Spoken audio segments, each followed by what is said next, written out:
only one word floating around that needed to be said to describe us. Weird. Yeah, we are pretty weird, but I like to use the word different.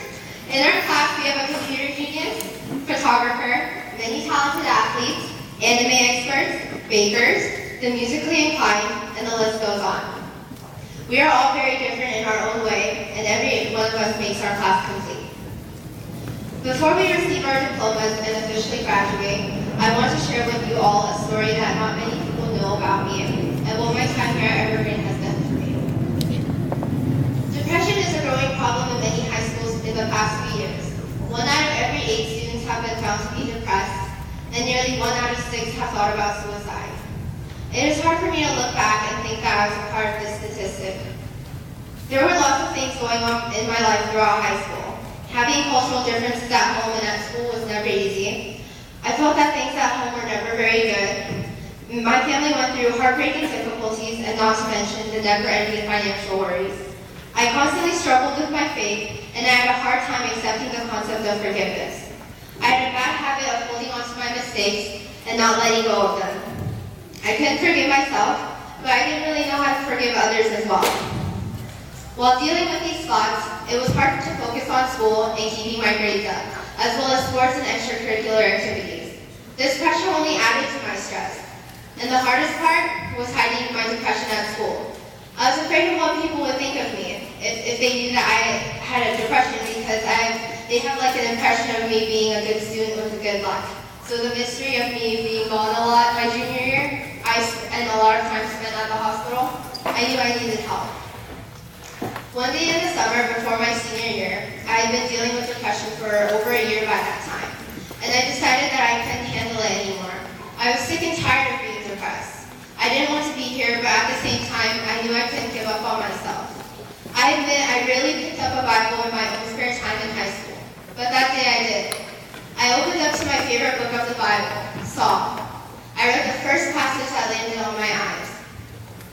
Psalm 6, 1 through 4. Lord, do not rebuke me in your anger, or discipline me in your wrath. Have mercy on me, Lord, for I am faint.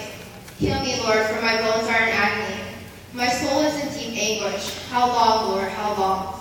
Turn, Lord, and deliver me. Save me because of your unfailing love.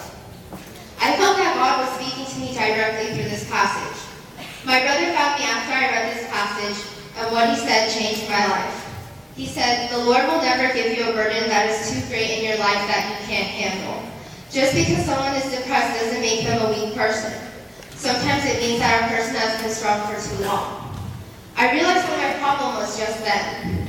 I tried to figure out life all on my own, without the Lord. My senior year, I really put an effort to set things straight, while keeping God in mind in everything I do. I'm happy to say I've stopped my medication, and I've been doing great for quite some time now. The point of sharing my story is that life is not easy. There will be many challenges throughout your life as we get older. Life doesn't get easier, it just gets different. Friends will come and go. You'll get your heart broken here and there. You'll lose loved ones, and you're going to make mistakes. I'm sure the difficulties I've been through, many of us sitting here have been through as well. But what we always have to keep in mind is that God has a plan for absolutely everything in our lives, whether we like it or whether we understand why. I've thought about how my life would have turned out if I didn't go to Evergreen. I didn't want to come to Evergreen at first. I wanted to go to a bigger high school. But if I could go back in time and go somewhere else, I wouldn't. My faith saved my life. God saved my life.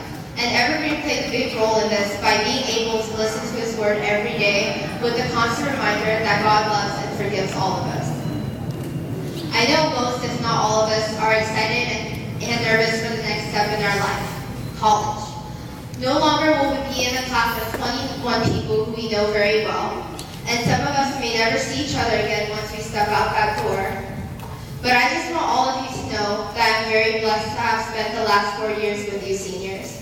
And I hope that all of you can look back and appreciate everything Evergreen has done for us. My final words: surround yourself with people who will be a good influence on you. Forgive and love your enemies, and pray for those who persecute you.